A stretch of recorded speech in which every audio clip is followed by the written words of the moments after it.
All right, and we are live. Hello, everyone. Happy New Year. This is Dwight Woods, the Jeet Kune Rebel, and this is episode number 251 of the Jeet Kune Dialogues. I think this is the second time that I've started the year with my good friend, who I'm going to admit to everybody, I do not do a good enough job of staying in touch with Wayne. And I apologize to him. I apologize to him publicly. 2023 will be different. Right. But it's good to see you, my friend. Welcome back to the Jeet Kune Dialogues. Yeah. Well, happy to be here and happy to see you. Happy New Year to you and to your listeners. So listen, I spiked my fruit juice in tribute to you with a splash of this. Well, good for the weather we're having.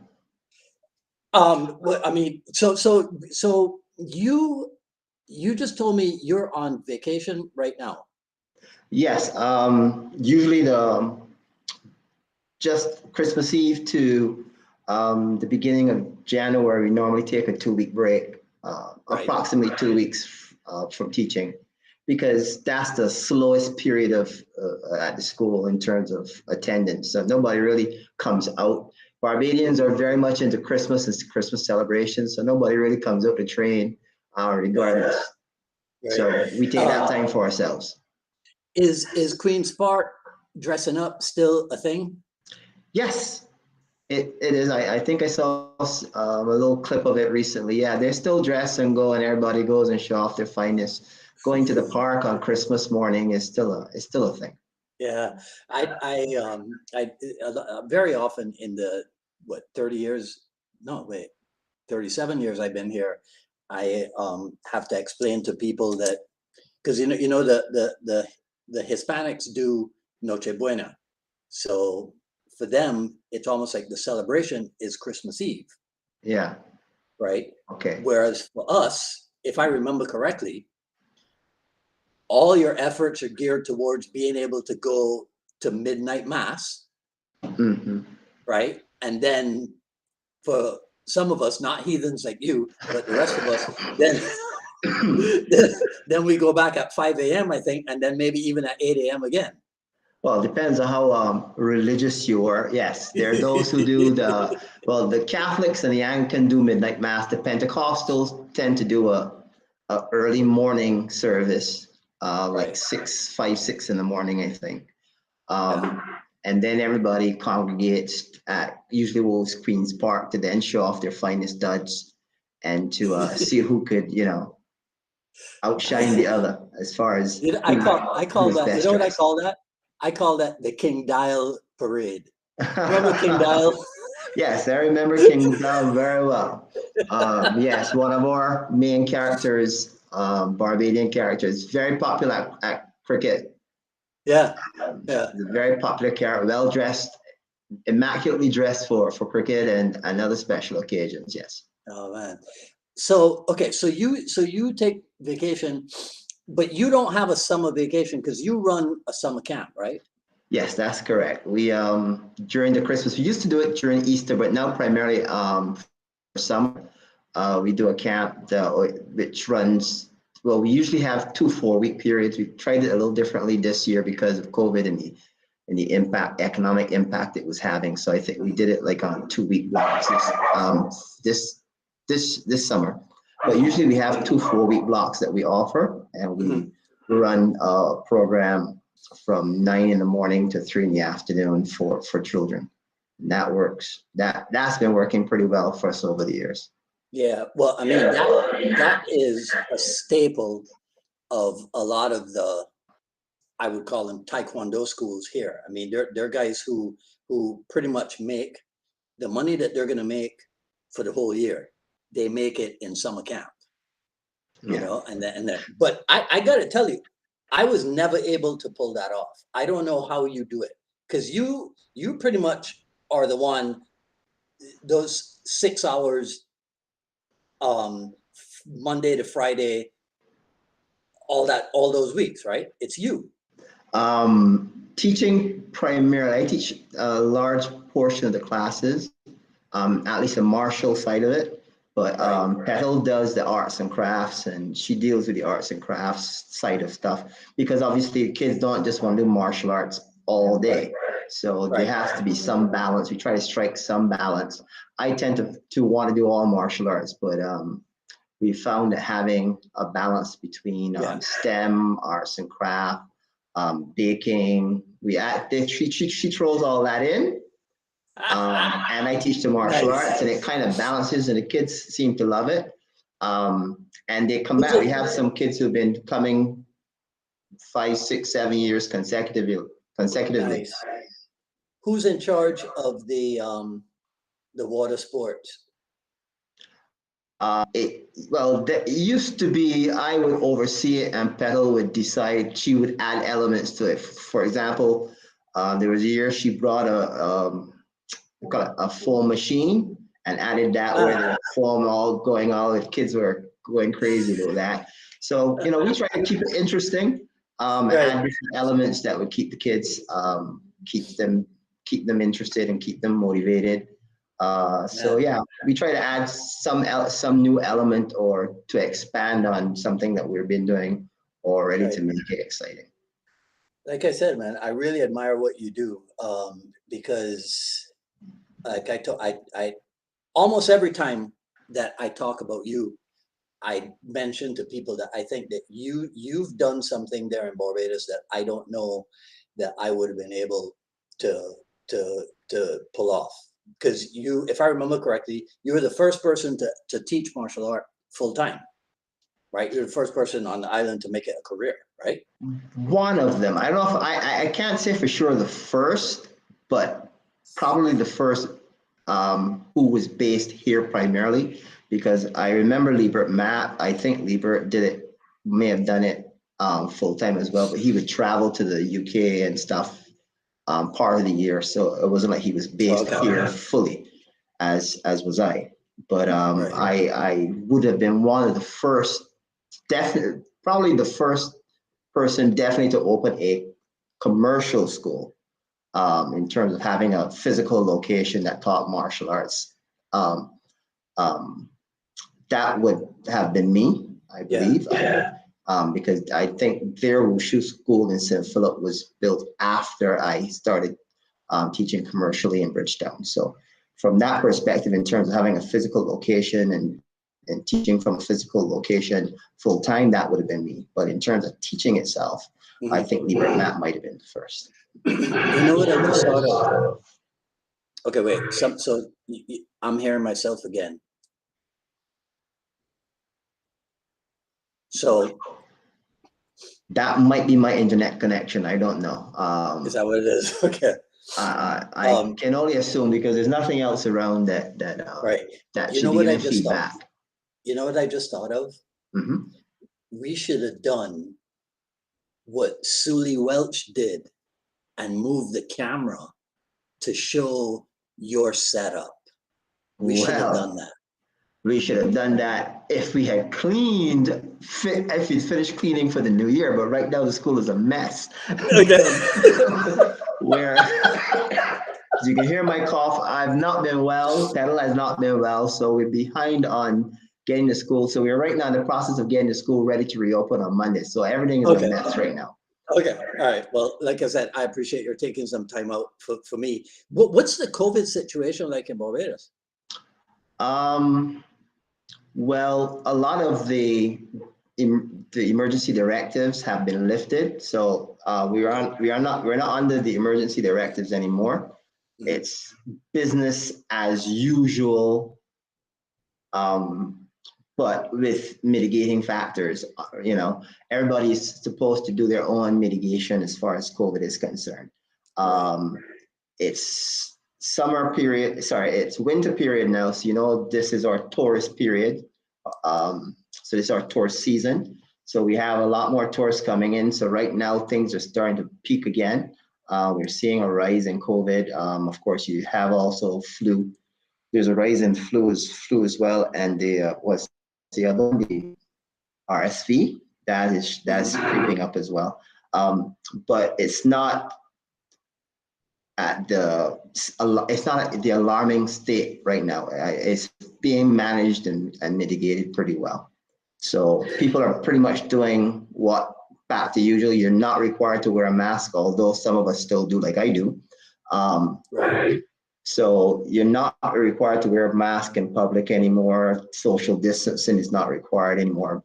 Hand sanitizing, all those things are no longer a requirement, but individual businesses can still implement their own protocols as far as what you need to do in order to enter their establishment. So for us, for example, we still, which is something we have always been doing in terms of martial arts. We still sanitize equipment when we use it, but that's always been a staple of martial arts and gyms anyway. Masks are optional, so those who wish to wear can. As I said, I do. Those who don't have to. And we encourage our members to wash their hands when they first come and when before they leave. Just basic general hygiene practices that are sensible hygiene practices. That's what we try to employ. So other than that, there's no longer a vaccine requirement to come. You don't have to do COVID testing anymore to come here to get.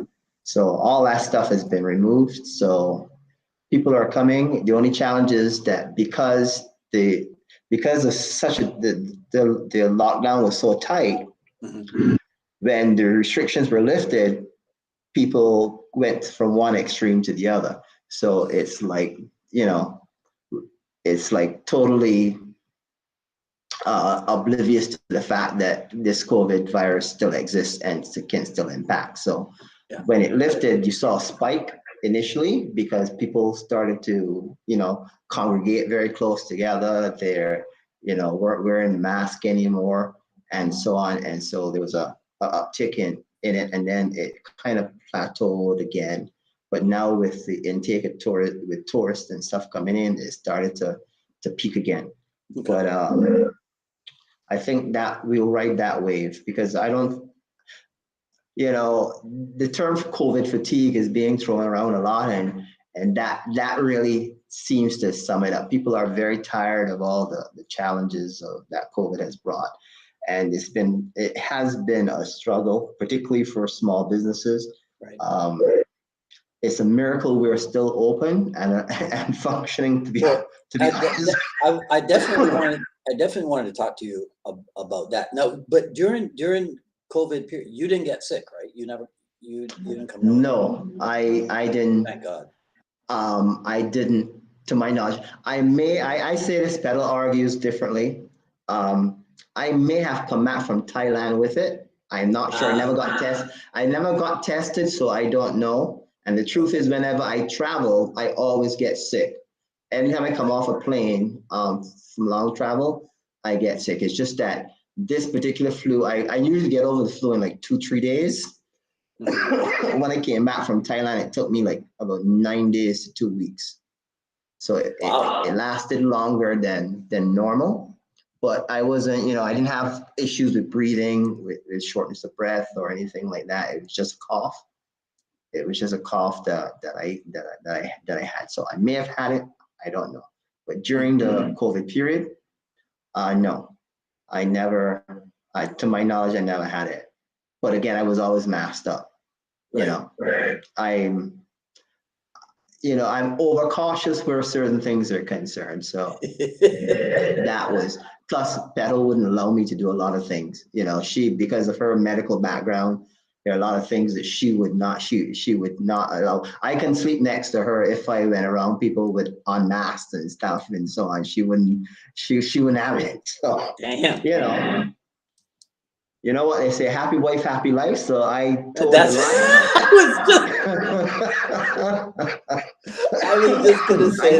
line and it worked out well for me in terms of not being seriously ill. And the good news is for those 2 years, for the first 2 years, none of our students, none of the students here caught it. And those who did catch it later on didn't catch it here. They caught it because they they relaxed in environments where they shouldn't. Like the school relaxed, the school environment became lax, and they didn't, and they were around kids who weren't wearing their mask or wearing it properly and that sort of stuff. And thankfully, they caught it in periods usually where, again, we were open. So like last Christmas when we were closed, a couple of them caught it during that period. So by the time we reopened, they were recovered. So we were, again, blessed, fortunate. I don't know what you want to call it, but we got lucky. I was trying to pull up a picture. It is my favorite picture of me, you, and Sifu Dan. Yes, I know. Somewhere up here behind me. You have your copy of it? Yeah, if I tilted the camera up. Which one? Yeah, that one, right? Yeah, this one. I don't know if I can get it much higher to show, but it is the angelic Sifu Dan. Right, that one, yeah. Yeah. Okay. Okay. So if I do you it, see the halo with the halo around him? Yeah. Interesting, right? Yeah, that's. But one reason why I love that picture is because I think that's when you and I were at our best looking, I think. I don't remember what was going on with me, right? But when I look at that's when you and I find that's when we look most like twins, right? and I think that's when we were at our most handsome. You didn't get sick on that trip, right? No, I saw it on the way back home. When I returned home, I think it's from inhaling so much of the air from the plane. So usually it's not usually when I'm flying out, it's by the time I'm flying back, having been in that the cumulative amount of time I've been in the aircraft, that affects my illness. It's usually when I come home that it happens, which is good because I don't ever want to get sick while I'm in the US. What, you don't trust our health system? I don't trust that I can afford your health system. Let's put it that way. Right. I hear you. So I prefer if I'm going to be ill, I prefer to be ill home where I don't have to pay for my health care. Do you remember what year that was? That picture is. Do you remember what year? Honestly, no. I know I can remember the things that happened around that time, but that would have been probably around. Is it written? No. 2000. That would have been maybe around 2009. I remember that was Sifu Dan had brought Eric Paulson, Sensei Eric Paulson, with him for that seminar. Really? Yeah, that was a seminar that's over there by that was at West Carroll. That was back when West Carroll had just opened his gym. That was World Gym. And we did it, and we did the seminar there, and he brought Eric Paulson, and they did he did primarily it was Japanese shoot wrestling. A lot of CSW and Japanese shoot wrestling was a part of that seminar. But the actual year, I'm terrible with dates. But interesting enough, I love history, and I can remember history in terms of dates if I read stuff. But in terms of dates for myself, I cannot date things for myself. I cannot. You know that. I'm going to tell you. Okay, so this is so stupid. But you mentioned history, and you and I both went to Harrison College, and I was so terrible at history. Wayne, the only thing I remember two things about history. I remember that the Battle of Cornwall was 1066. No, Battle of Hastings was 1066, and the history teacher was Captain Huck. That's it. Wow. That's all I know about history. Okay, my European history is not that great, although I must say that because of my research on stick science, I am delving into that aspect of it more. I was more into Caribbean history. By the time Right. we did what? European history in first and second form, and that was Henry VIII and Cromwell, and Oh, man. the change Yeah. from England going from monarchy to its Westminster system and that sort of stuff. But Uh, I'm the most disgraceful person. What would you call ourselves? Collegians? collegian, yeah. Yeah, I'm the most disgraceful collegian because I didn't even bother to do as well as I should have in O levels. So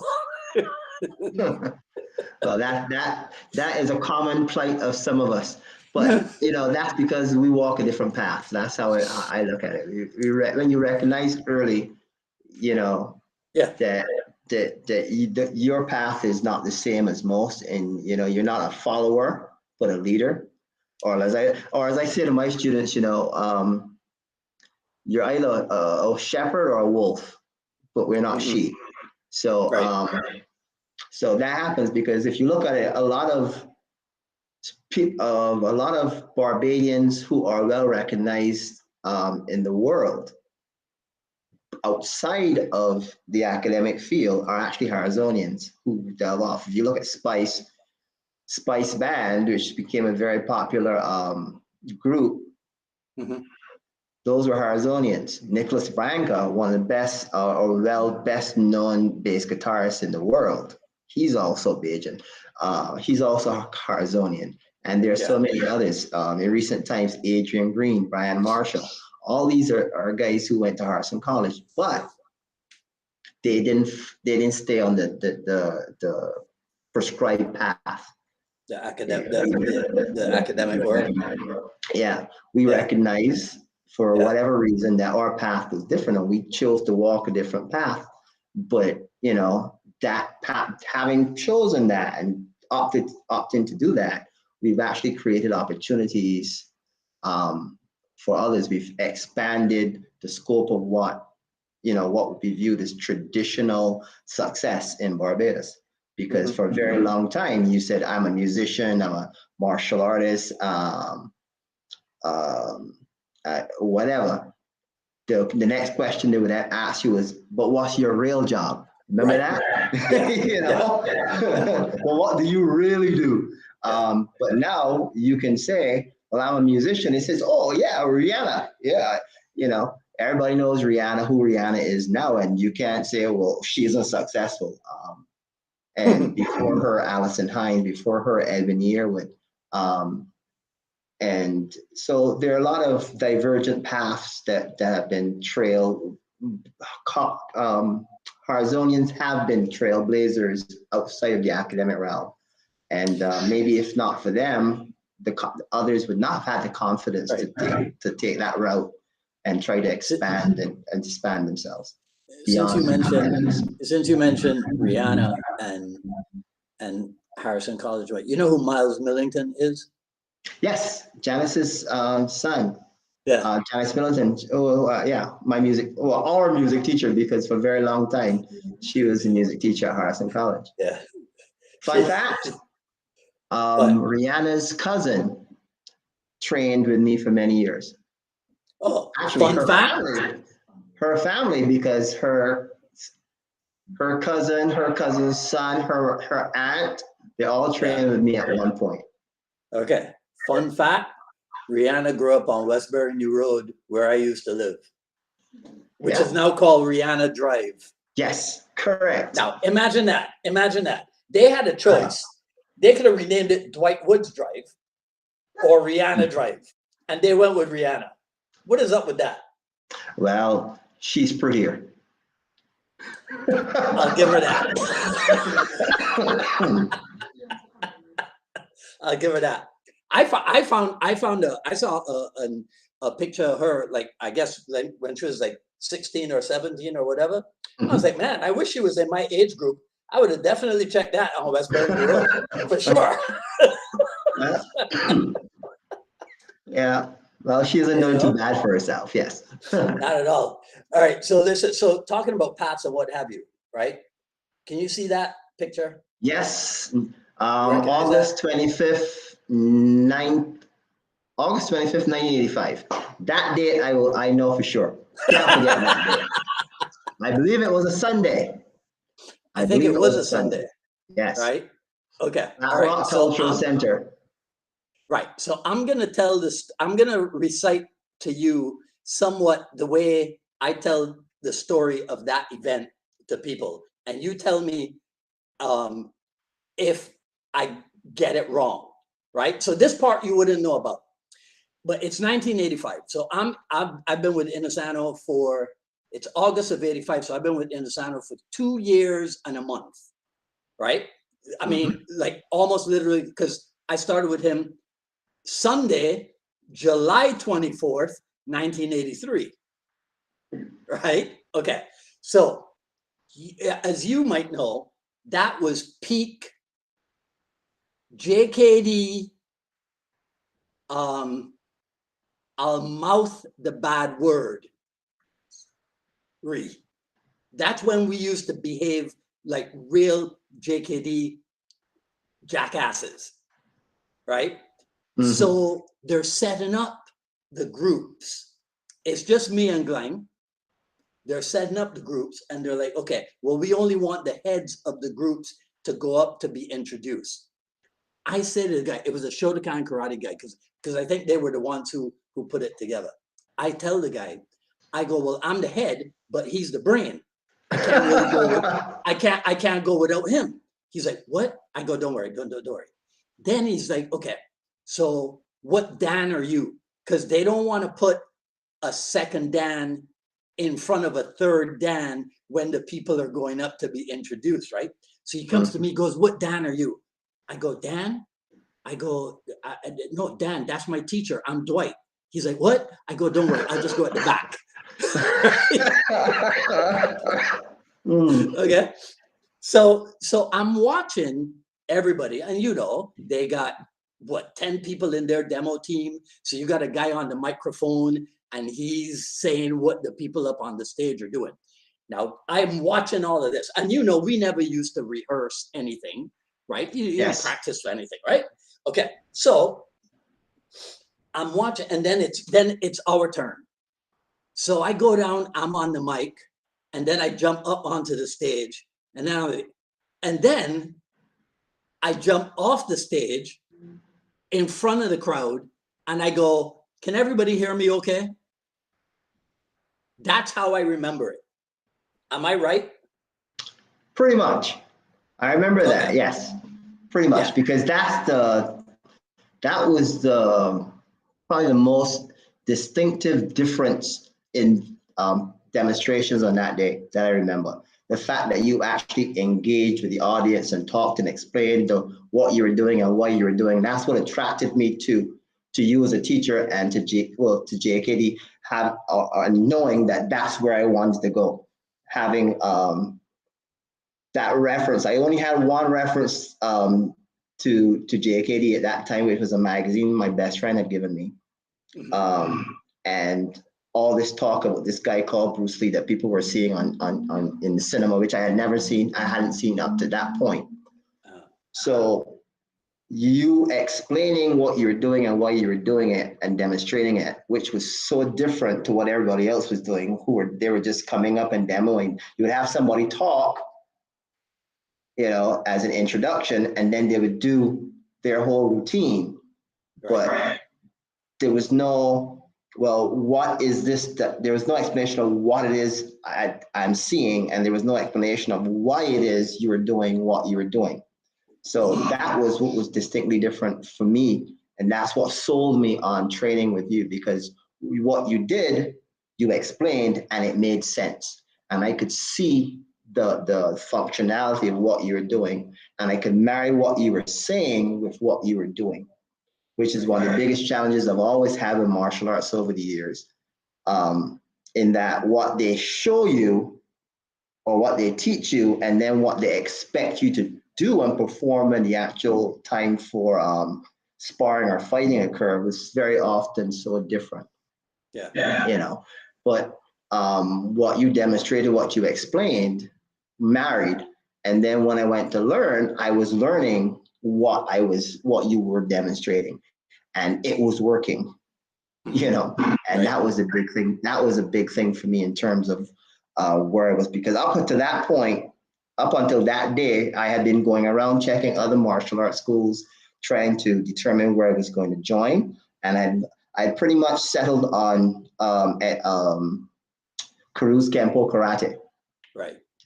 up until that point, because of all the schools I visited, what he was selling in terms of art and philosophy was the closest to the Jeet Kune I was reading about. Um, one thing he said that I've never forgotten, which was that, your technique should retract twice as fast as it goes out. It should come back twice as fast as it goes out. I said, oh, that makes sense. So I've never forgotten that. So I said, okay, well, maybe this is what I want. But then I saw your demonstration, and that I was sold. So I hope. Do you know J. Anthony Joseph? Do you know Gerard Joseph? Not personally. I met him. Excuse me. I met him once, but I trained with his student Dale Brunton, who I think you would have met too. Yeah, I know Dale. Dale did Togakuriru Ninjutsu, and he did the Daoguan Fa with Gerard Joseph. So when he came to Barbados, he was in Barbados for a couple of years, and I trained a couple of months because he started a ninjutsu program at Harson College in, I can give you that date, 1988. So I trained with him then, and he had been mentioning Daoguan Fa to me, but he wasn't teaching that. That was his secret, his secret system that he wasn't going to share. But then a couple of years later, he had brought Gerard over for a seminar, and he invited me to come and to observe it. So that's when I met Gerard. Well, but if a brief encounter. Yeah, if G's watching, he'll appreciate what you just said about what Carew said about retracting faster than you extended. All right, so here's another thing about the cultural event thing. I recall that I did this. I went like this, and I asked one group, what do you call this technique? And then I went around the room asking everybody what they call that technique. Am I right? I cannot remember I remember something of that line, but I cannot remember the specifics. But I remember you questioning, yes, something of that sort. Yeah. Okay. All right. Because because as more and more time passes, my catalog of stories, I got to be sure that they're accurate, and that I don't need to put a fresh spin on them. But that's how I remember, and like I could identify from faces in the crowd who was from what school, So there was the rising block, the upper block, the upward block, the high block, the head block, all that stuff, right? So then afterwards, you came up to me, and I said, "Well, you got to get up to Rendezvous Gardens," and yes, and that was it, right? Well, that was most of it, but I called. We spoke. Like a week later, I came. And then, of course, I asked what the lessons were. You said it was going to be X dollars, and of course, my head went like, because I was 16 years old at the time, going to school. Right. My parents were not paying for my martial arts lessons, So join the club. I had to raise a fund. So it's like I can't manage that. And you said the most important words to me at that time that I have never forgotten. It's the reason why I am still here and involved. It was, pay me what you can afford. I said that? Yep. But I was in it for the money. I was characterized many years later as, that Dwight Woods, he's just in it for the money. Well, don't worry. I've been characterized in the same way. So we're both in the same boat in that regard.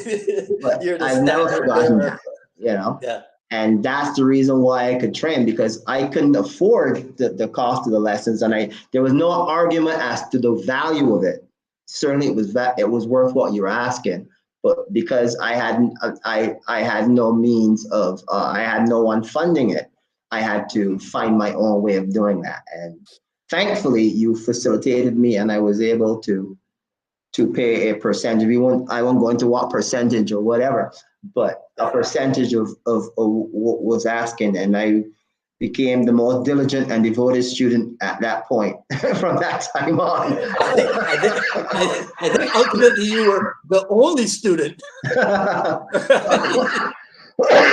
Excuse me, not always, but sometimes. So I benefited. I benefited from private lessons in essence, in many cases. In many there you cases, go. Right. you I know. funded my Wushu Quan career, right, which I think was about 6 months, if that long, right? I funded that bagging groceries at downtown supermarket. Yeah. Well, me, I skipped lunch and used my lunch money to pay for my lessons. Ah. See, Wow. and I use the excuse because at that point, and I got lucky and started working on weekends on a video store not long after, but there was a movie with Chuck Norris, I believe it was called Men in Black. Yeah. Where in the movie he says, well, I don't do lunch, and that was my excuse to skip lunch and use that money to pay for lessons. Well, if Chuck Norris could do it, Chuck Norris could do it, I could do it, Yeah.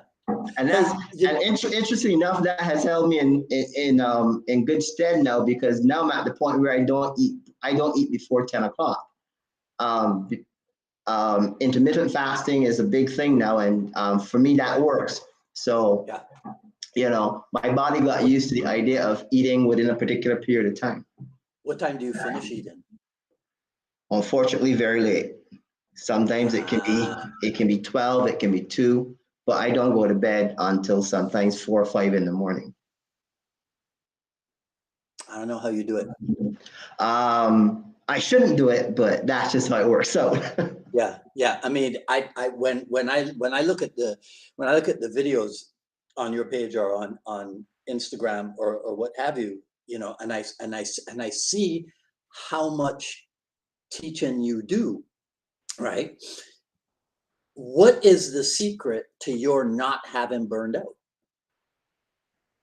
Passion, I would say. I mean, how do you maintain this passion after? I mean, I understand maintaining passion for somebody like Petal, because that's easy. How do you maintain? How do you maintain passion for martial art when it's just you?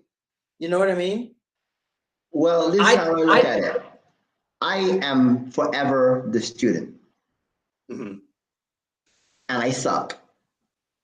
That's how I look at it. Okay.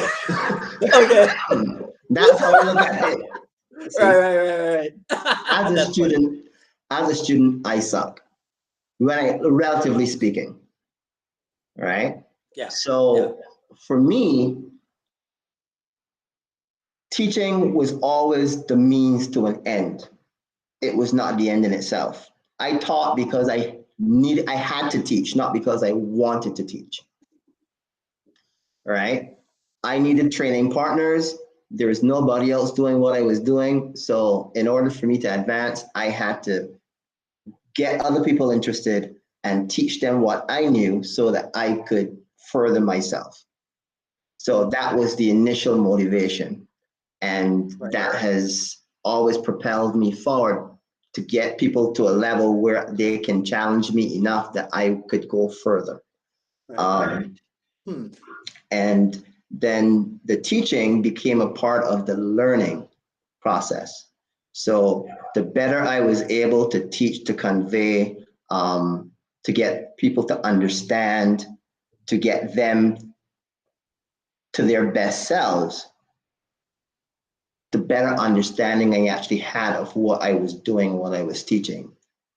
And at this stage that I am at now, I'm only at stage 3 of my JKD development, in that I am now at the hacking away, the inessential stage.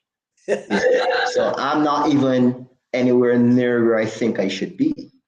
because I'm at the point now where I've trained enough and been exposed to enough disciplines that I can start to see, well, yeah, I can see how I can now, throw this out, throw that out, bring this together, and so on. So for me, that in itself is exciting, because it's at a point now where I'm at the point and the stage now where,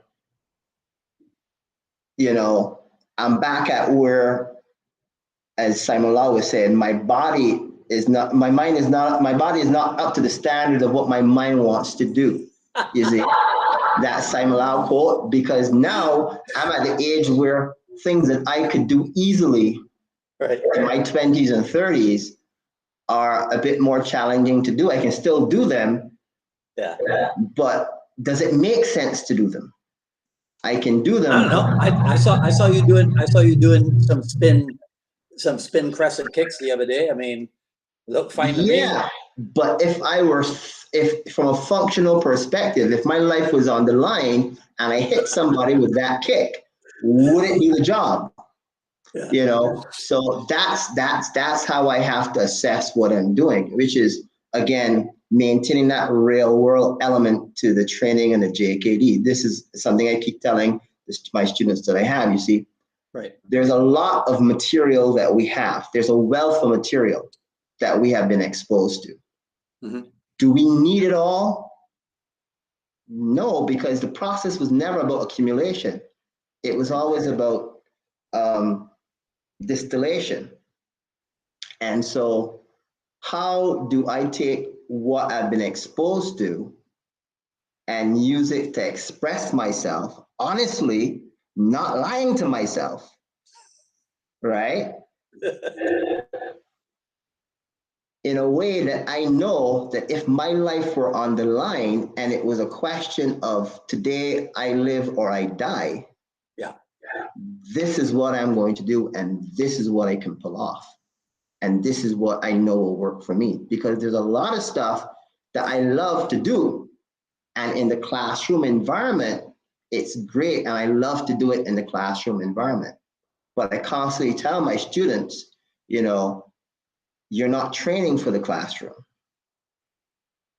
You're training, well, let me rephrase that. My JKD self-defense oriented students, this is what I say to them. We're training for this, we're not training for the classroom, we're training for the street. So when I teach you stuff, I need to know, and I have that you can pull the stuff off, and you need to know, more importantly, that you can pull the stuff off, because I will not be there when it happens. So I will be there to tell you, well, no, you should do this or you should do that or whatever. You need to know. So a lot of what I do at this stage is about, for me, that distillation process. Okay, you need to know how to kick. Well, there's this type of kicking as you can do in Savate. There's this type of kicking as you can do in Muay Thai. There's this type of kicking as you can do in Pali, and so on. But do you need to be able to do all of them? No. You just need to be able to have an effective kick that does not put you in a vulnerable position and has the ability to put that opponent on the ground. So which one of those work for you? Which techniques work for you to achieve that and accomplish that? Right. Okay. So give me an example of a formula for that distillation. In other words, they're not going to know which kicks work for them unless they're exposed to a variety of kicks. So as the instructor, you're the one who has to, so to speak, choose the kicks to which they will be exposed, right? To some degree, but everybody has their own inherent expression. I'll put it that way. And the key is to understand that and to then refine that. Excuse me. So I have a student of mine, a student here currently. I won't call him names just in case he watches this episode. But he'll know who I'm talking about when I mention. Okay. you're familiar with the term bull rusher. Yeah. From the kid, right? He just charges head first into everything, no matter what you tell him. You know, because that is that psychologically, that is his mindset, and physically, that's what he thinks. He thinks if he charges forward, he stands a better chance of overwhelming you. Well, of course, when he does that, he gets clocked all the time. So I'm so frustrated by whatever, you know, getting blah. What do I do? Well, I said, well, you need to temper that charge. You can't just charge in there, blindly. You know, there's a time and an advantage for doing that. You know, like a straight blast is bull rushing, but the bull is not blinded, right? Yeah. Excuse me. So there's that. So getting him to understand it, not to dissuade him from having that aggressive mindset, because there's nothing wrong if you can control that aggression, you can use that aggression effectively. Right. The last time he sparred, interestingly enough, I limited what the options, because again, remember, for us, sparring is a tool. All right. It's not an ego-driven activity where to see who can hit and hurt the other the most.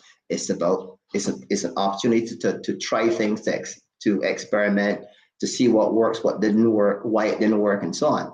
So the last sparring session we had, I put the usual limitations. You know, you can only use your hands versus hands, feet versus hands, feet versus feet, hands versus feet, and so on. Lead versus rear side, and blah blah blah.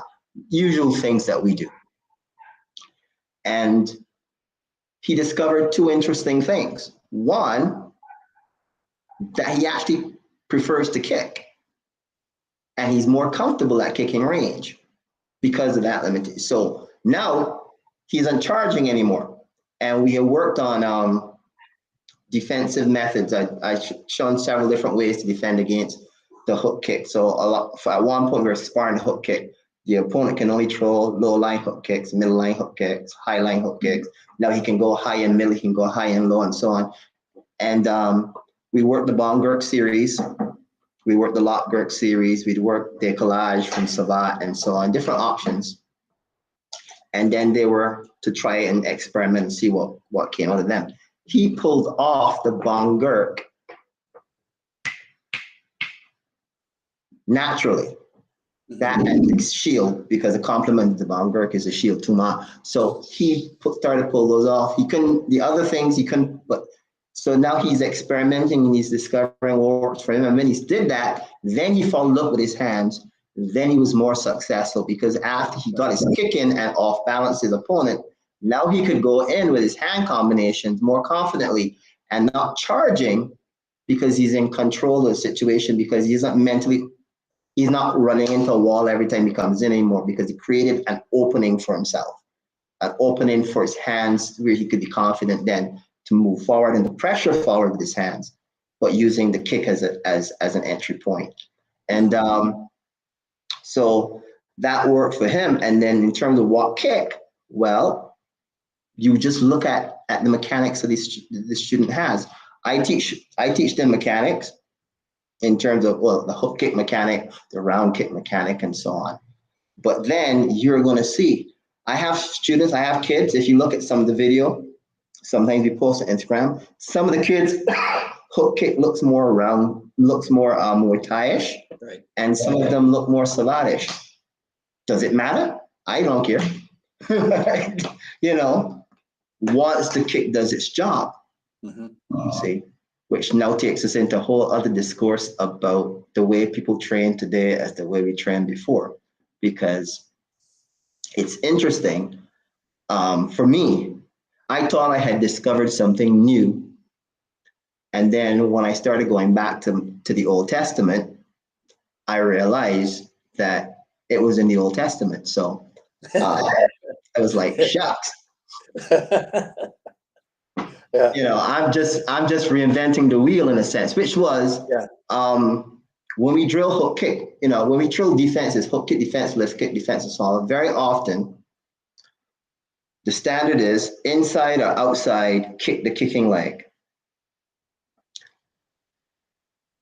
And in the context of fighting, and usually it's the hook kick to the kicking leg, that doesn't work within the reality of the fight situation if you look at it, particularly in terms of real world combat. Now, what I mean by that is, if you today, because of the emphasis on combat sport, we know a kick to the leg can do damage and can put a guy down if you hit the right spot, 3 inches above the knee, hit the peroneal nerve or hit the iliotibial band 3-4 times, kick to the leg can drop a guy. And a lot of the training that we do in the Junfan or JKD, whatever you want to call it, then you parry and kick the leg. Today, I suspect, and I speak subject to correction because I'm not an authority on this, I suspect 80% of the people who train inside, outside parry, kick the kicking leg, actually believe they're supposed to be kicking the leg. I don't think most of them understand or appreciate that they're actually supposed to be kicking to the groin. Right. You see, because of that shift that has occurred in the emphasis combat sport relative to self-defense. So you go into Junfan class, you're parrying and kicking the leg, but we're not appreciating that kick to the leg is we're doing it to the leg for safety, but in reality, that meant to be a kick to the groin. And then, excuse me, if you then take it as, oh, well, it's a kick to the groin, then you ask the question, well, when I outside parry and kick the kicking leg, well, can I kick to the groin? Because the groin isn't exposed. Well, no, yes, it is exposed, actually. It is. Right? It's just that you've never trained how to access the groin as a target from that angle, from that line. Right. Because again, you've been so conditioned to throwing a hook kick or a round kick to the leg. So it's how do you go back now and make sure that the student understands and you teach it? Because now, am I kicking with my instep or should I be kicking with my toe? Should I be kicking with the ball of my foot if I'm going for the groin at these angles? Is it really a hook kick I should be throwing or should it be a lift kick? Or should it be an angular kick on the 45? You see, so these, you see, so now understanding the line of attack becomes more important than understanding the kick, because you can modify the kick to suit the situation. Yeah. Provided, of course, you understand how to use your leg at proper range. Right. So that's all a part of a parcel of it. And teaching each student, this is why I think why Bruce Lee liked to teach one-on-one, because it is difficult sometimes to convey all of this in a large group setting. And that's why sometimes you get the process, you get the mass production of the product and of a product as opposed to a process, because it's far more difficult to teach a process to masses than it is to provide a product to the masses. So okay, so that earlier on I thought of it because I am pretty sure it was at the end. I spent my initial 2 weeks with Sifu Dan, then I came home for a few days, and then I flew back out for another week. And I'm pretty sure that when I was getting ready to leave, he said to me something along the lines of, "You're the first person from your part of the world that has ever come out to see us. So if you really want to understand this, you got to go back home and share it with people." Right? Did he ever give you any talks like that? Knowing that you had essentially replaced me as the guy from that part of the world. With JKD, no, not that I can recall, but with stick science, with Barbadian stick fighting, yes. I remember mentioning to him the whole idea of doing a documentary and recording it. And he said, yes, Wayne, you know, he endorsed it and he encouraged me to do it because he said they won't appreciate it now, but they'll appreciate it later. Right. And so I remember that was the biggest. And ever since then, every time I come up to LA, usually he's like, "You guys met Wayne? Wayne single-handedly," which I don't agree, which I don't never said, but Wayne single-handedly revived his local martial art, you know, and so on. So yeah, so he's always been encouraging me in terms of trying to preserve and promote Barbadian stick fighting. In terms of the JKD, I can't say it's specifically that, but you know, he doesn't have to, because you know, what does he say? Oh, you're one of Dwight's boys. That's all he has to say.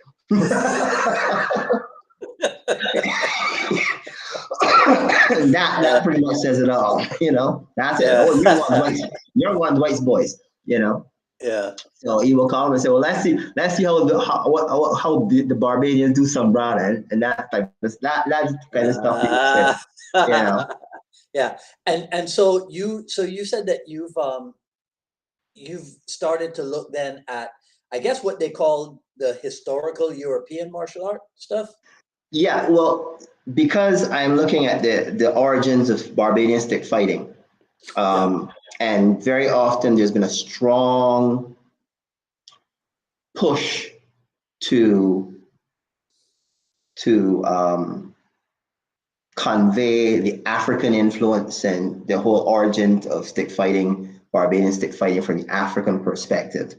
And by all means, there is, you know, and that is a strong basis of it. But there's also a European influence as well, which is sometimes often they're more dismissive of. And what I have been doing is looking at how the European influence, basically, how that blend of the African and European influence created this unique method of fighting. And because I've been doing that, it's been opening up a Pandora's box, so to speak, for me, in that the European influence is there, but then you have to look at why the European influence is what it is. And that has taken me back to Africa again. And I'm not trying to create my own narrative.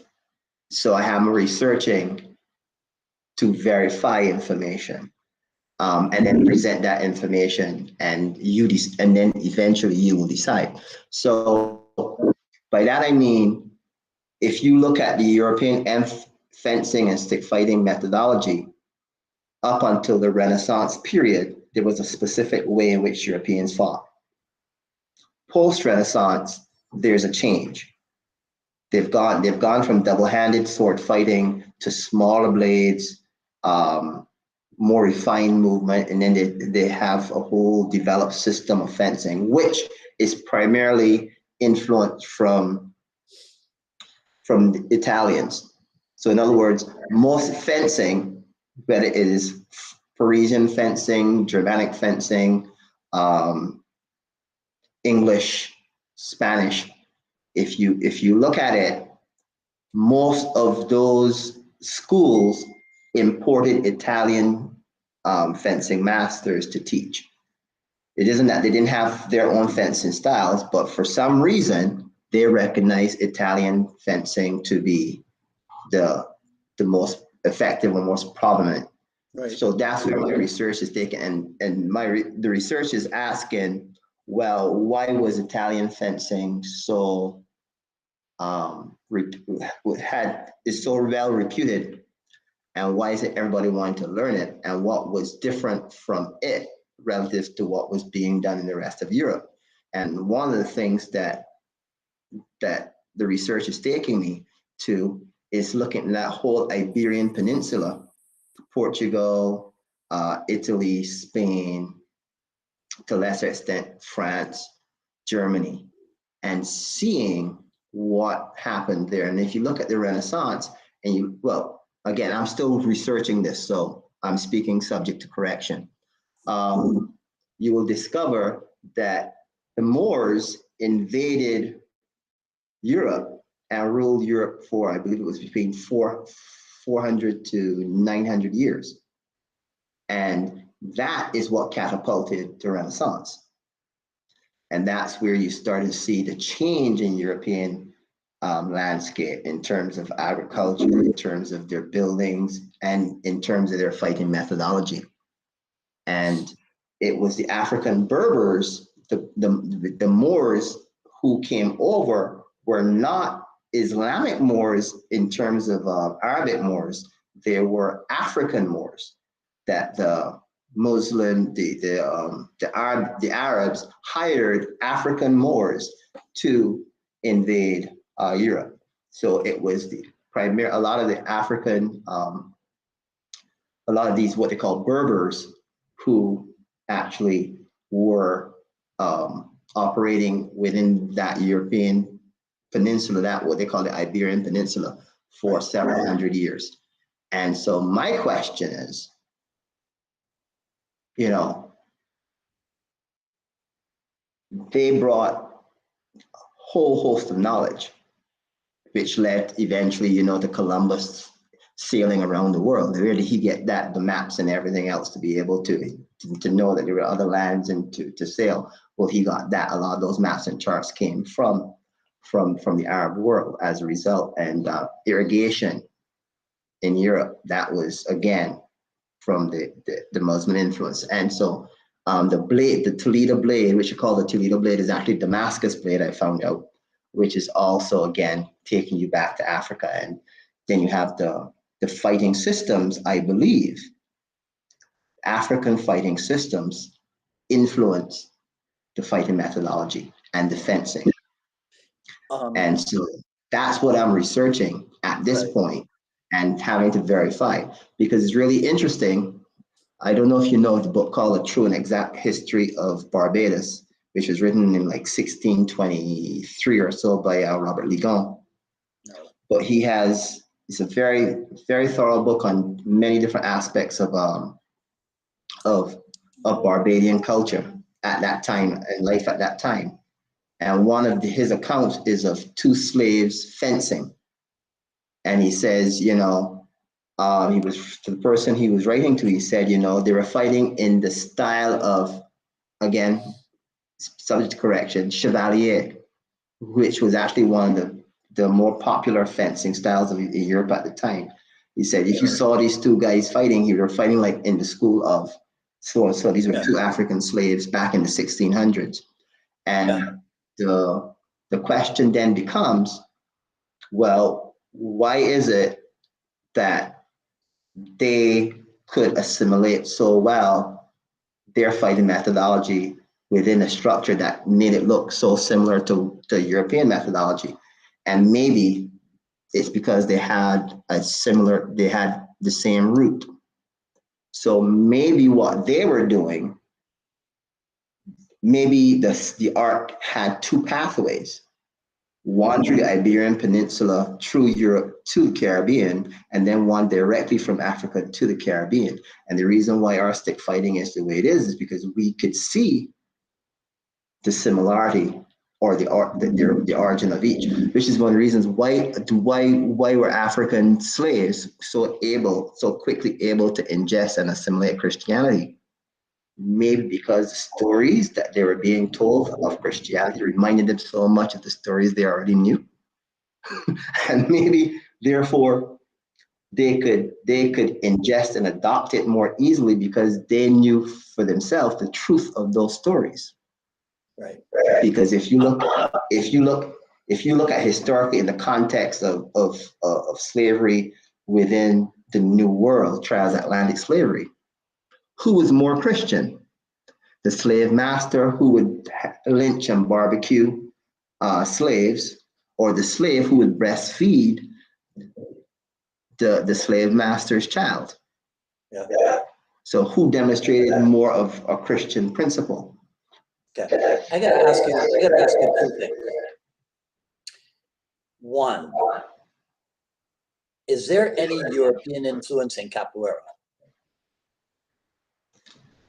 To my knowledge, no, but there is Japanese influence in capoeira Okay.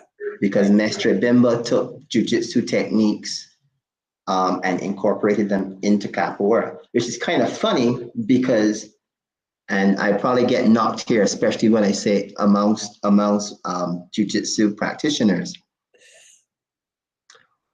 What is the significant difference between Japanese jiu-jitsu and Brazilian jiu-jitsu? Are you asking me? One might say the aliveness. Now, where does that aliveness come from? The capoeira. See, Okay. now capoeiristas will admit jiu-jitsu influence in their art.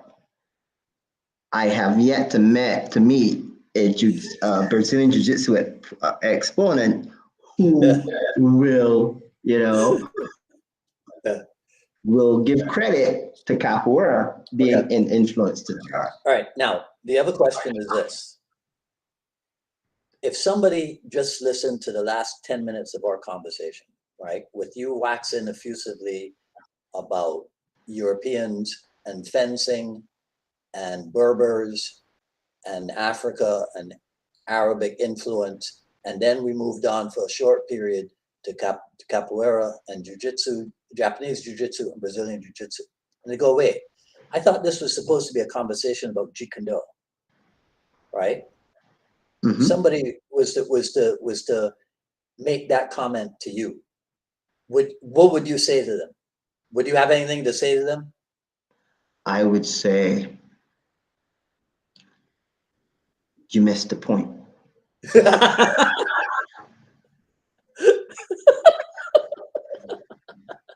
Okay, and then they go, okay, well, explain the point to me then. What is Jeet Kune?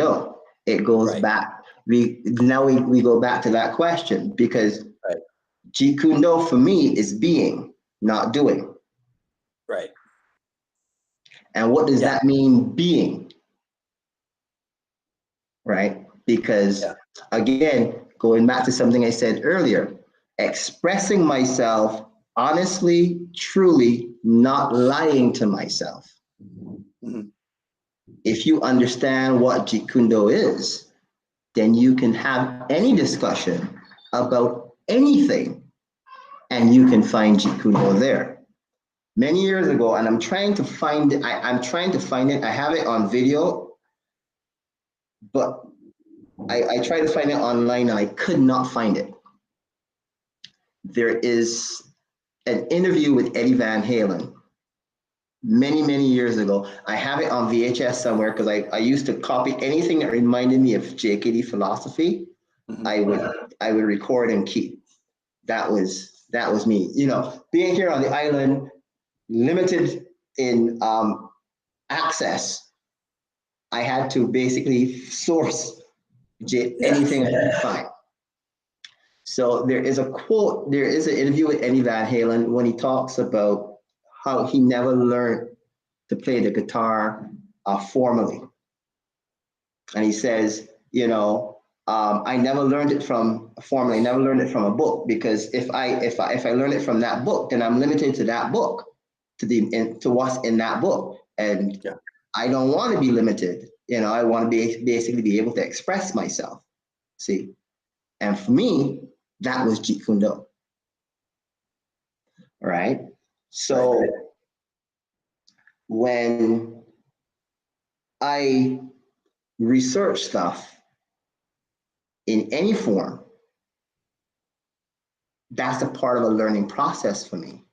And that's a part of a process that allows me to do what? Research my own experience for the truth, absorb what is useful, reject what is useless, and then add what is specifically my own. Now, I have my own view of what JKD is, and that allows me to know that I can go as far and tangentially away from what you might identify and say JKD is, and actually be more JKD than the guy who's going through every single thing he saw in Bruce Lee's Jeet Kune or everything that Master Sifu, whomever taught him. Yeah. Because the process is about coming to a better understanding of yourself and choosing to express yourself in this way or in that way. It's one of the reasons why I took up Tai Chi Chuan. And I was like, people with Tai Chi Chuan, you're a JKD guy. Why are you learning Tai Chi? Well, very good reason. I'm getting older. One, you know. It's time to slow down. You know, and there's a lot of health benefit in training in the Tai Chi Chuan. But also, what was one of the first styles of martial art Bruce Lee studied and was taught? It was Tai Chi by his father. And if you read Bruce Lee's philosophy, what principles resonate constantly in Bruce Lee's philosophy of JKD? Be like water, my friend, flowing, the complementary element of yin and yang. Where do you think that comes from? You know, so why shouldn't I look into Tai Chi? And here's the interesting thing: my Tai Chi Chuan instructor is excellent. So he knows the health, but he also knows the combative side of things. And if you ever, so one of the first footwork patterns I learned going forward, advance, retreat, look right, see left, step and slide, shuffle. So I'm thinking, oh, here I was thinking that this stuff was so unique and new and fresh, but this is Tai Chi Chuan. This footwork we practice and the way we practice it. Oh, then what else does he do? Okay, step through. Then what else do you do? Okay, well, there are times in Tai Chi Chuan we like to have our back heel down, but there are other times we want to have the back heel up. Right. So now I'm going, okay, well, now I'm beginning to understand why Bruce Lee says he has not created anything new, composite or blah, blah, blah, blah, blah, because JKD is not in the technical aspect. Jeet Kune is in the philosophical and the principle. If you can understand that, then you can transcend technique. And therefore, you can pull technique from anywhere once it satisfies the principle and the philosophy.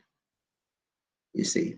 And sometimes you don't know what you have until you go outside of it.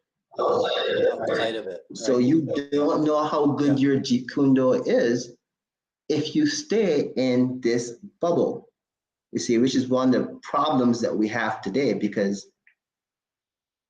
and I blame us for it. I don't blame Sifu Dan for this, because he constantly tells you to go outside, go for a look here. Yeah. You know, I was asking him at one point about spear technique and stuff. He says, Wayne, there's so-and-so in LA down 2 hours drive from here. You should go visit him and blah, blah, blah, blah, blah. So it isn't that he's hoarding the knowledge. It isn't that he wants you to stay in a bubble, but very often we put ourselves in our own prisons.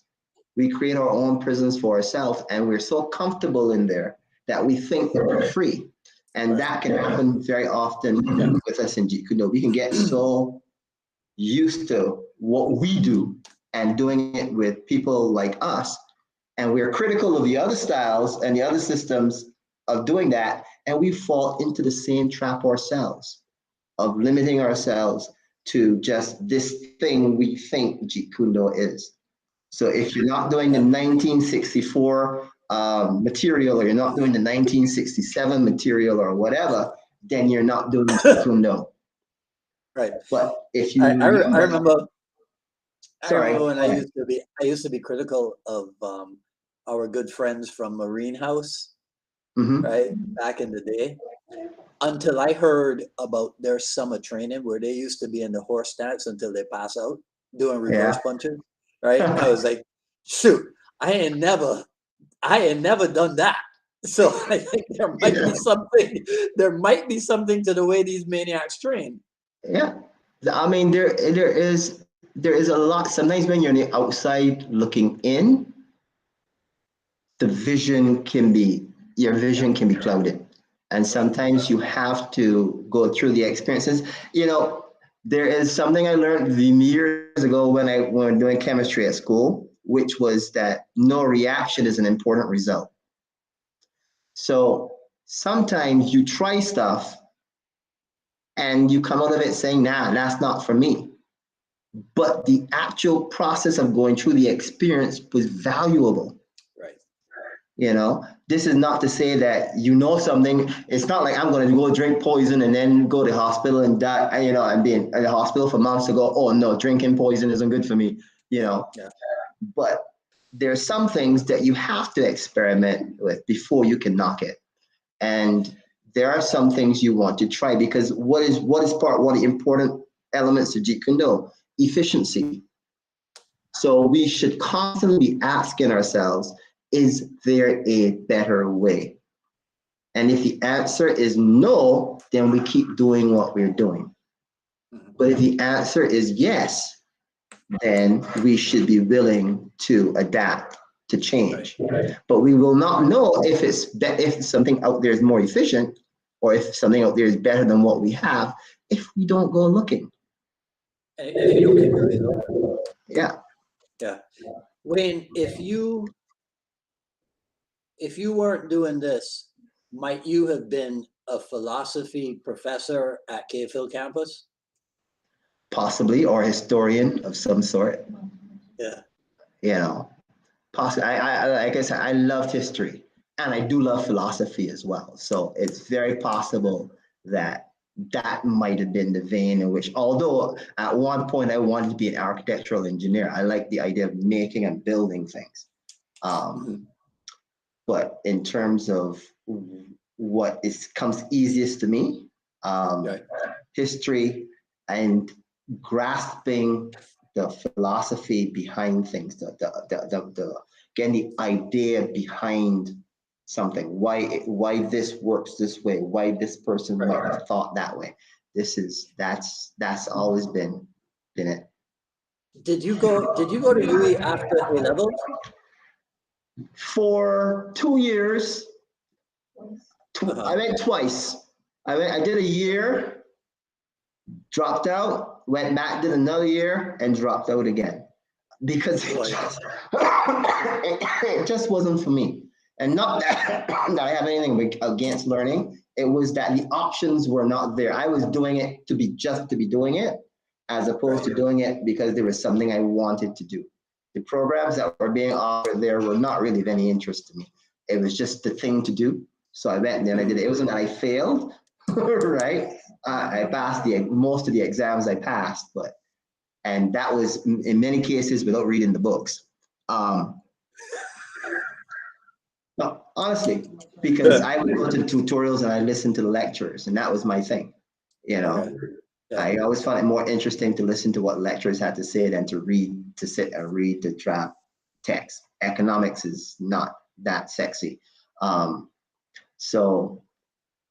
But yeah, I went, I did it, and it was like, and then it became, well, if I can pass most of the exams without actually having to read the text and study, then for one thing, you know, the living experience was more relevant because at that time I was also in sales. I was a sales rep for a company and I was living the economics, you know, supply and demand and sales law and pricing, you know how to price for the market. And that was stuff I was actually living. And to me, the living experience was more relevant than the theoretical experience. And that's always been the case for me. I like to experience it.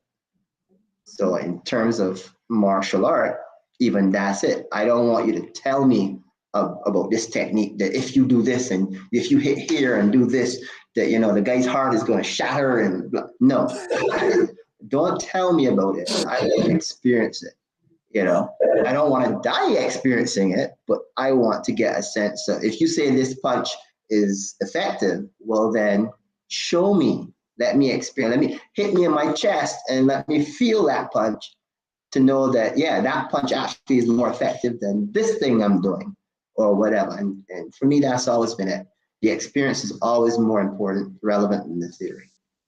I want to ask you about the, I guess big fish in small pond analogy would work. But before I do that, okay, so here's another historical context. I recall that I said to you at some point, I recall that I used to say, but maybe this was in Miami and not in Barbados. Did I ever say anything about if Madonna came looking for me, I would be gone? Did I ever say that? I cannot remember those specific words, but I always remember before you left, a couple of months before you left, you always alluding to, if something happened to you, what would I do? And that was kind of like your preparation to let me know that you were leaving indirectly and that I needed to really get myself mentally and physically in order. So I never actually said, okay, look, I have this much time left and then I'm leaving, I'm moving to Miami. I never said that. Probably a couple of weeks before you left, but not a couple of months before you left. But it was always like, well, Wayne, because it was always about a notebook. Wayne, get your notebook. Let me see your notebook. Are you taking notes? Blah blah blah. What happened? What would happen if I died? Blah, and it was only a couple of, I mean, I have my first notebook here somewhere around. It was only a couple of, no, my second notebook, I can't find my first. My first was a regular school book. Oh, a rough notebook. Yes, a rough notebook. It was my first, and somehow that disappeared. But I had bought a hardback book, which was the second one, and I started taking notes diligently once I realized after you told me you were going, and I'm really annoyed that I lost the first one, because the first one you actually made handwritten notes in there. You actually read in that notebook and you made written notes on it. Okay. So I would have loved to have kept that. Yeah. This is my French exercises from lower six, right? Now, the thing about it is that, so that first page at page 2 and page 3 is French, right? Everything else is martial art. Everything else is martial art. Oh my God. You probably, the light probably won't let you read this. Can you read that? No, it's a little too blurred. It is G. Joseph, care of Dao Chuan Fa Kung Fu Club, 32 Irish Avenue, Apartment 3, Coelho Flats, Glencoe. Wait till I show him this. Oh well, goes to show the small world. Great, right? This book must have gone to Trinidad because it's in his handwriting. It's in somebody's handwriting, right? Yeah. I gotta ask him about that. Yeah, so that's from back in '85, not '86. Sorry, because I remember when you went to Trinidad in '86 for Seafood Dance demo there. I have that video. I think you have that video too. No, I gave you a copy. I know, but that video is on one of the infamous hard drives that crashed. Oh dear. Right. But I have the VHS and I have to convert it at some point to DVD, provided it isn't damaged from for so long. I have so much video VHS to try to transfer. A lot to of my, DVD. fortunately for me, my storage unit is air conditioned, so I think that a lot of my VHS will be okay. Talking about video, now the other thing, were we ever able to locate the video of the cultural center event? 85, no. I've never seen anybody or come across anybody who has it. Okay, I've but it asked. does exist, right? I do not know. I think it suspect does. I suspect it should, I but think I it do does. not know for sure.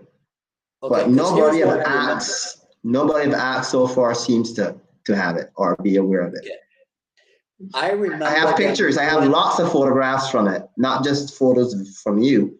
I have the actual negatives from one photographer. I just only developed the only two sets. Actually, no, I developed quite a bit of them, but I only really kept the ones with you and Barbadian stick fighting or Bajan stick licking. I've kept those ones, but I have a whole series. I have the negatives with for all the demonstrations, pretty much all the demonstrations. Yeah, because one time I saw something on CBC about martial arts, Mm-hmm. and I think it was a thing on the Shotokan people, and it talked about how Shotokan doesn't do weaponry, and they showed a few seconds of this brown arm reaching into a black bag and pulling sticks out, and I go, "That's my arm," and it was from that demo. The problem with CBC is, unfortunately, that they don't necessarily archive all their material. I will not. This is video, and this will be recorded, so I won't go into the details of that. But there's a reputation of material being recorded over, Oh yeah, and reused. So a lot of stuff you getting lost. worked for CBC. You did self-defense stuff for CBC for a couple of years, right? Yeah, I can't remember which years it was, but several years ago I did. There was a program called Chat Room, and then there's the Morning Barbados. I think Morning Barbados still goes on now, and I was asked to come on and do a segment on self-defense, so or martial arts / self-defense. So yeah, for at least a season, I did some work with them, some demos. I bring in expose different types of martial arts on the island, and showed martial arts, from a fitness perspective, from a self-defense perspective. That it went along. Actually, they still today, a lot of that stuff is still rebroadcast. So I have people still stopping me. Oh, they saw me, yes, and I'm thinking, well, this thing was years ago, but it's that they're still rebroadcasting the material. Oh, that's cool. Yeah. That's cool. I was trying. There was another picture I was trying to put up, but I couldn't find it. And it was, I think it was in 2014 when I came home for 2 days. I think I flew in on Christmas Eve, and then I left, I think, the 11 p.m. flight on Christmas night, if I remember correctly, right? But I took a picture of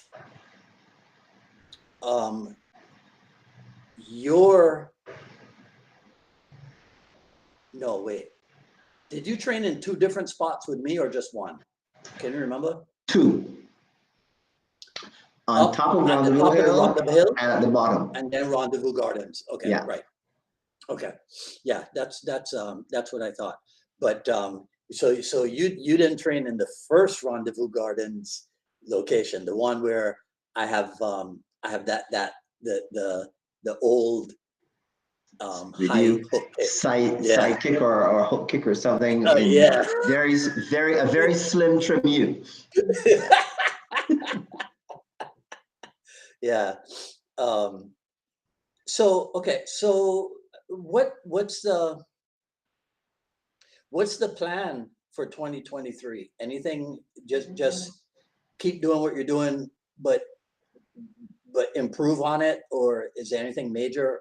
Because I looked at all the media stuff, all the media pieces that you guys have put out, and you keep really busy with special events, don't you? We try. The level of success, is varies. It's a hit or miss thing. So we have periods where people are very interested and active, and then the other periods where, it Mhm. it doesn't quite bite. The seminar context is not as effective, at least locally, as before. People aren't as attracted to seminars as before. So with morsels, it's there's a whole other discussion about the attention span of individuals today and the learning and assimilation of information. Basically, morsels. You have to give people in small bites. So we've been doing shorter 1 to 2 hour workshops, and that's what we're hoping to do or planning to do for this coming year. That tends to work better now than an 8-hour, 10-hour seminar.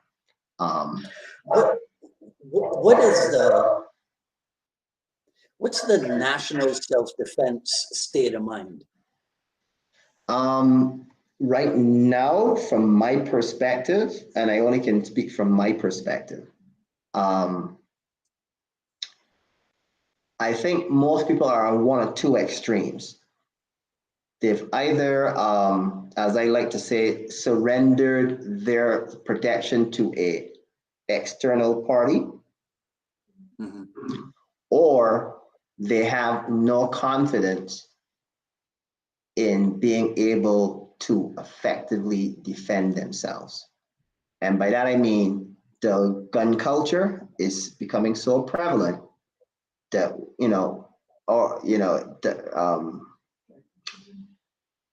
there's a lot of people being shot and killed by gun now, a lot more so than previously. And so a lot of the mindset is, well, why learn to defend myself in a martial art context when people are shooting? And then the other side of it is, well, we are going to rely on the technology. We're going to hire security guards, or we're going to put up cameras, security cameras and stuff. And this is what's going to protect us. Right. And nobody seems to realize that there is a need to fill that in between. Because their reliance on, well, I will get a gun too. I always ask people, what happens up until the point you get that gun? What happens up to the point the person draws that gun? Are you just gonna, does the gun just magically appear in the person's hand? Right. Well, what's the gun laws in Barbados? There's no personal carry, right? no, Barbados laws haven't changed that much. You have to apply for a gun license, and usually only certain people will get that gun license. And then you're only allowed to, you have controls on terms of how you can carry it, where you can carry it, how much ammunition you can have, and so on. Right. And it's really funny because there's so many instances that I can convey of people who got robbed and had their weapon on them and never had the opportunity to draw it. Because a lot of time folks are miss the point, right? Firearm training is so essential. If you're talking about real world combat, you have to know how to use a firearm. But you cannot rely totally on that firearm because you still have to access it. And And then the other side of it is, people are confident, well, if my cameras are up, if I see something, I'll call the police or I'll call and whatever. But again, they don't seem to factor in the time it takes, how long it takes for the police to arrive or for the security company to arrive when that alarm is triggered, and how badly things can go wrong within that frame of time. So the mindset is very often that a lot of people are of the view that martial skills are obsolete, when indeed they are far from it. It is just a question of the context, again, in how you use those martial skills. Like apparently a lot of people don't know that Bruce Lee was a quick draw. He did firearm training, and I mean, again, it's so funny. There's nothing that you can think of combatively that Bruce Lee does not address. And he's very honest about it again. And to the dragon, what's the first thing he asks? Again, why doesn't 45? Why doesn't somebody just go in there and bang, settle it? That's the first question he asks in the movie, So he's never been unrealistic about what and when the martial arts can be used, you see. But somehow we tend to think that martial arts does not recognize or appreciate that there are times where the physical skills alone may not be the most useful skill. And we don't always appreciate that the physical skills also can enhance the other skills as well. Because if you can prevent that guy from drawing his weapon by controlling and striking, maybe you can stop him from pulling the weapon and shooting you. If you can keep that guy off of you with an eye jab so you can draw your weapon and fire, maybe that could save your life. So it's, again, re-educating, because a lot of it is a re-education process of re-educating people to the usefulness and the function still of combative skills, unarmed combative skills. That's one of the things that we have to be able to do. And you have to make it function. It has to be functional, relevant, and at the same time sexy. Because if you can't keep their attention, for that 15 seconds, they're gone somewhere else.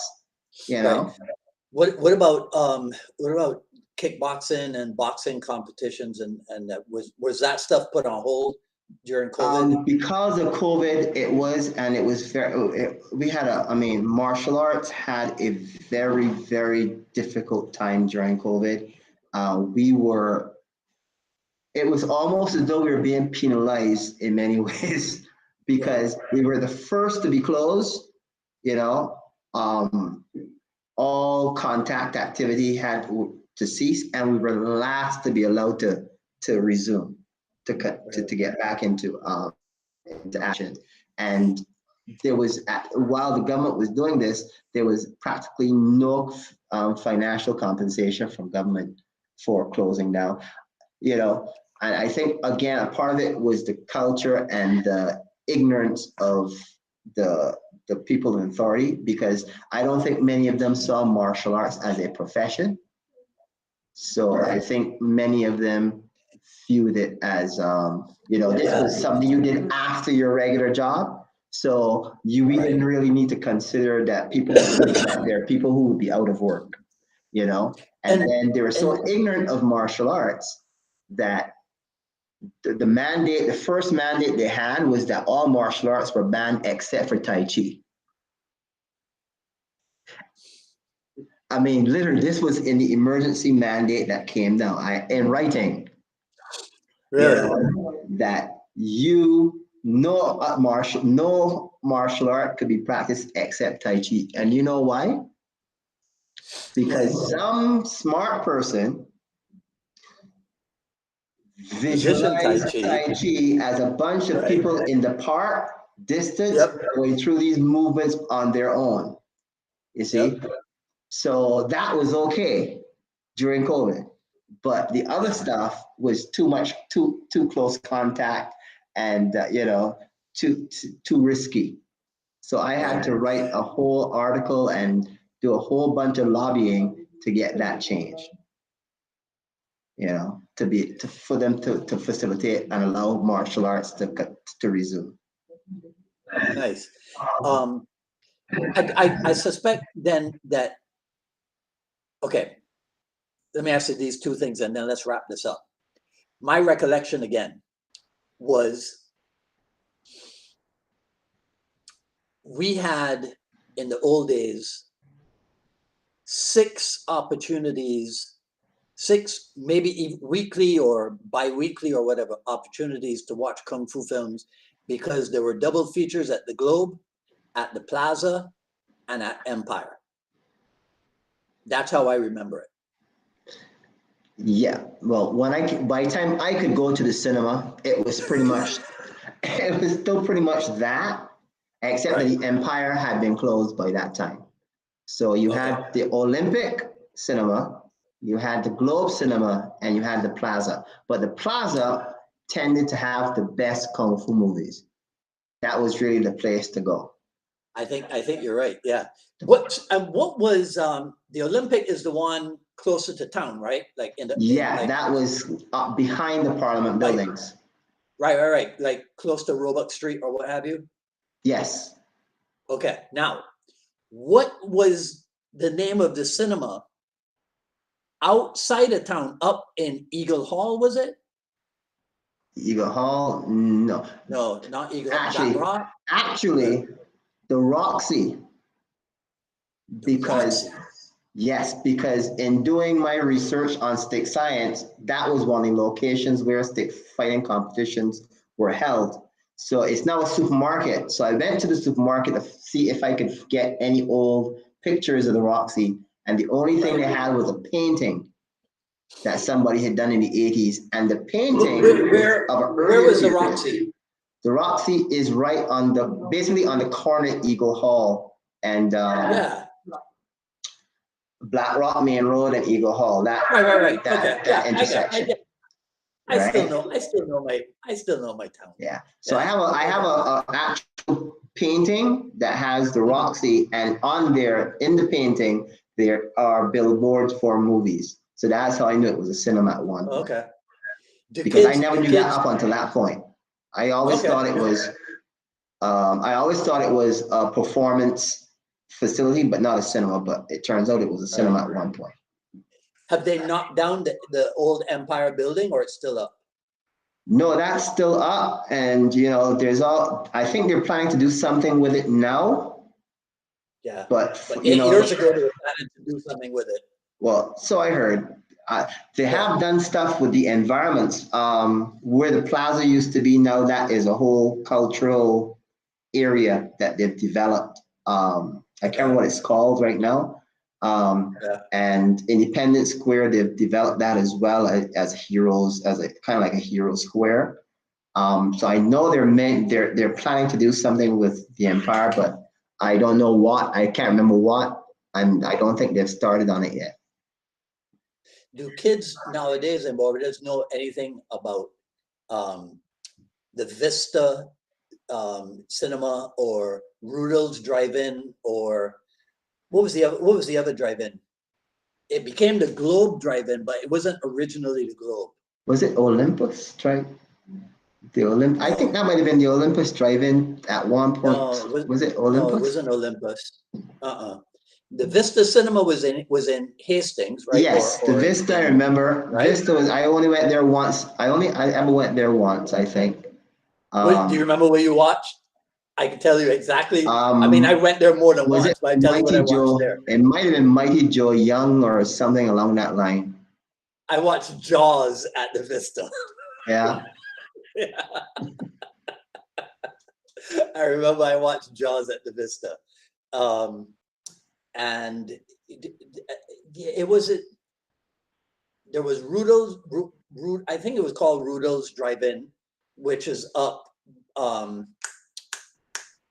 by Regency Park. Yeah, well, that's the Globe Drive-In now, I think. I'm pretty sure that's now the Globe Drive-In. But Because so we only ever had one drive-in as far as I remember. no, there was two. There was another one which was down in the area when you come down from Sheraton Park and you make that left turn by where used to be the Intel building. Yeah, that's Right? the Globe Drive-In. I thought that was what you meant. That's the only one I know of. I seem to remember it being in that area, but it wasn't originally called Globe because there was just the Globe Cinema. Yeah. Over by Harson College and what have you. Yeah. Huh. All right. So, well, as usual, you got your work cut out for you. Yeah. You know. What's new? Exactly. It's just working hard, trying to make making it more of a business and focus on the business side of it so that it's financially, the financial side of it is there because I'm not getting any younger. So, teaching for the love of teaching can't be just it. There must be some degree of security, financial security. I noticed what you got going on there. There's a thing called there's a thing called touch of gray. Nah, I'm a purist. So I'm a purist. With that? Okay. And when it gets cut, because I'm overdue for a haircut right now. My barber is on vacation. You don't see it only becomes like one patch when it's low. So I'm not too worried about that. Yeah. But continue to push. Now that we're coming out of COVID, we're gonna revive the kickboxing is gonna pick back up. Muay Thai. Hopefully we might have Ajahn Chai here later in the year. We're doing bringing him now for how many years? Ooh, that's a good question. Over 10 for sure. 17, 18, 19, 20. Up until COVID hit, we had him here in 2019. And then obviously since then, but he wants to be here. And we've actually started one of our tournaments here to honor him, which we call the President's Cup. And so we're hoping to do that later in the year, have him here for that and have that tournament. We usually get a good response to the tournament in terms of participants. We get guys from England, Canada, US who want to come in to compete on that card. So hoping to build that up. And now that Muay Thai is an Olympic sport, kickboxing is an Olympic sport now.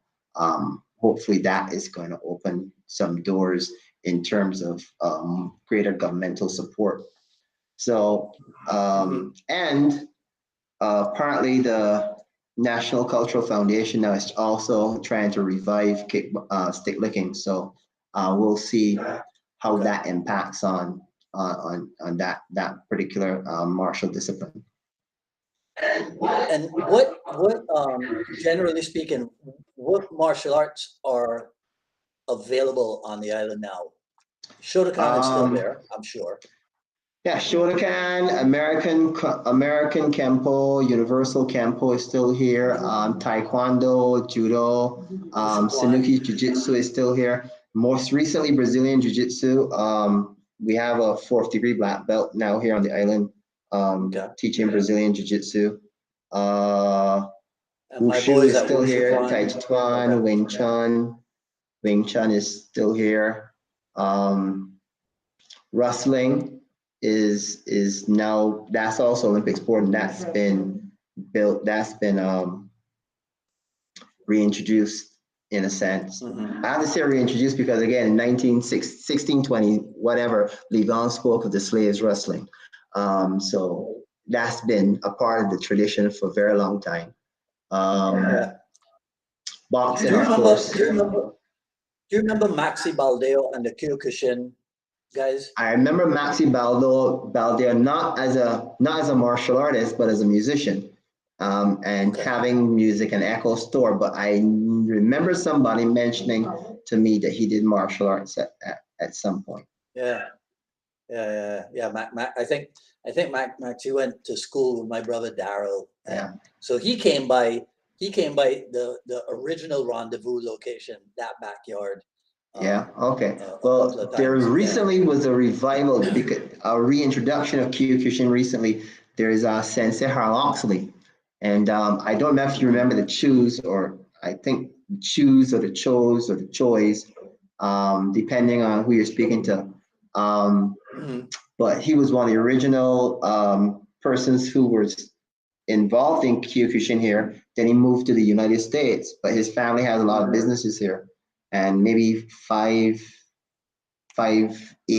you know me in time, between 5 and 10 years ago, Yeah. he came back, and one of his guys, Harloxley, started um, teaching Kyokushin here again. And they actually had a tournament a couple of years after, where a lot of competitors from Miami and so on came down and participated. But Huh. it's not, I don't think it's quite caught on, which is kind of funny, because for me, Kyokushinkai is one of the more functional, for one of the better, if or practical karate systems there is out there. But it hasn't quite really gotten traction. Um, It's not sexy enough. no, you see, because guys kicking kicking you in the legs and Yeah. stuff It's is not sexy. not sexy. But yeah, if they had them sexy shorts that Thai boxing has, then And maybe who yeah. knows? But yeah, the white pants, the long white pants kicking to Right. the leg. You don't really Yeah. appreciate it. Yeah. You That can't don't see the cut it. red in it, how the legs start to That red don't and cut it. purple. Yeah. Listen, is Miss Petal nearby? She could come say hello and goodbye. Where is she? I don't know. She says she's not suited for the camera. Okay. All right. I see, so I can still say hi. Okay. But you You can hear me, but I'm in cleaning clothes. All righty. All Happy right, New my dear. Year. You too, honey.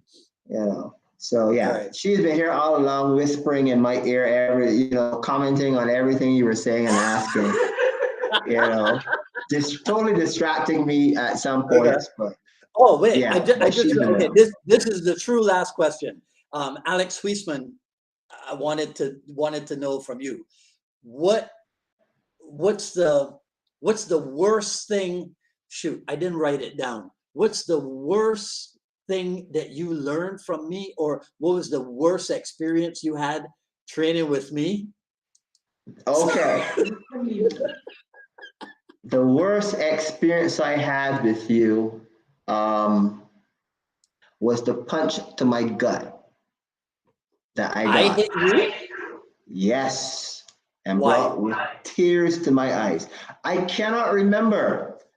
You were teaching something, and apparently I was not getting it, and you got frustrated, and I got a chin choy to my gut that folded me over, and then I That got a doesn't lecture. sound like me. Then I got a lecture from you. You must remember. You must remember that when I trained with you, you were a student teacher. Right. So Yeah. Well, your, that's a lot of frustration right there. your students who meet you now are meeting the best of you, the refined you. But back then you were doing what I had to do. You were learning to teach, Yeah. and you were using teaching as a method of learning yourself. Right. Because again, Yep, you very had to true. get people up to your level to be able to push yourself further. Very So true. that is a frustrating experience in itself. And sometimes you can't always get your point across in the way you want to get it across. Yeah. So that was probably the most painful. The second was verbal, when What you happened said to then? me, you had said to me, that I gave you that I seem to want to be one of those kids who was in the back of the class, just happy to say that they were there, just happy to be there, but not really applying myself. Wow. Something along that line. Really? And I was like, gosh, I gotta prove you wrong. And Oh my God. so I have stuck around just to prove you wrong.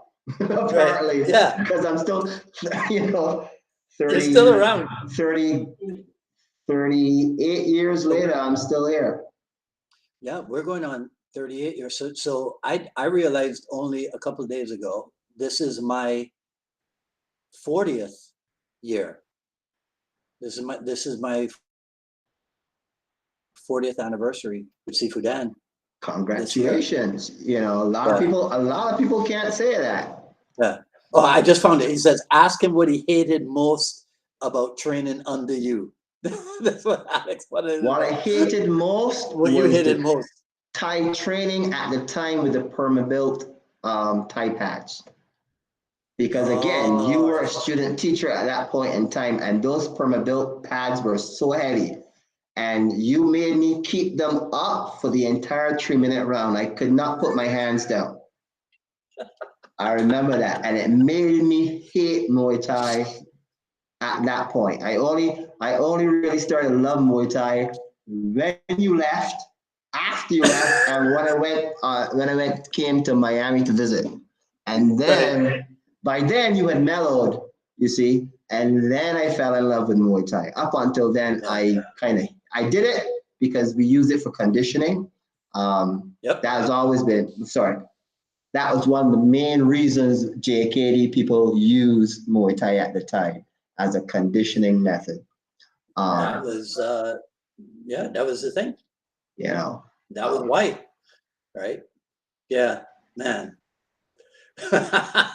Was it the black ones, the blue ones, or the red ones? The red ones. It's a pair of red perma-built Thai pads. At 16, you had me up there holding it. Those things felt like they were like 20, 30 pounds each. Yeah. They may not have been, but it felt like that to me. That was old school, man. Yeah. That was old school. Damn. Right. Anyhow. All right. Well, thank you very much again. I hope you get rid of that cough very, very quickly. And I wish you all the best for 2023. And like I said at the start, I promise I will do a much better job of staying in touch. Responding to my messages, yes. Yes, I will appreciate that. But that's life. I myself am very negligent in that regard too, But the good news is when you are in sync with people, you may not see them for a long time, but when you meet with them, it's like you were just talking to each other yesterday. And there are two people in my life who I'm very much like that with. Yourself and my best friend. We may not speak for a year or years, but when we get together, it's like, oh, that was yesterday. We were just here together yesterday. That's what it feels like. I'm in good company. Yes, you are. You were both at my wedding, so All right. Okay. All right. I gotta run. Thanks again, man. Okay. All right. Thank you, Sifu, for having me. All the best for the new year. All right. Take care. Okay.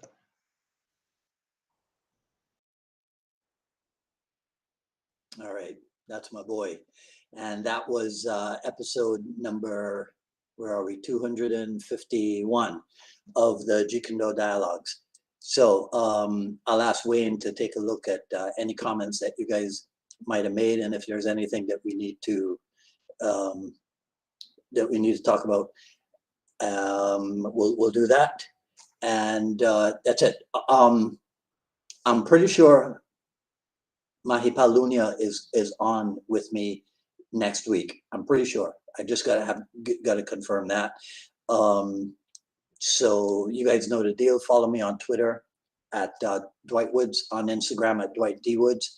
If you want to support this show, please visit jkdrebel.com. Click on that's the wrong one, Dwight. Click on so this is paypal.me/unified MA Miami, the Jeet Kune Journey Volume 1, paypal.me/unified MA Miami. And if you want to support the show, visit jkdrebel.com, click on the Rebel Gear link. I decided in January I'll still feature this, one of my favorite designs, the UMAA Kali JKD t-shirt, jkdrebel.com, click on the Rebel Gear link. All right. But of course, the best thing you can do is to spread the word about the Jeet Kune Dialogue, share this video, like, subscribe, follow over on the YouTube, all that good stuff. Right? Okay, so that's it for this week. Until the next episode, this is Dwight Woods, the Jeet Kune Rebel, signing off. You guys have a great weekend. Stay safe. Talk soon. Take care.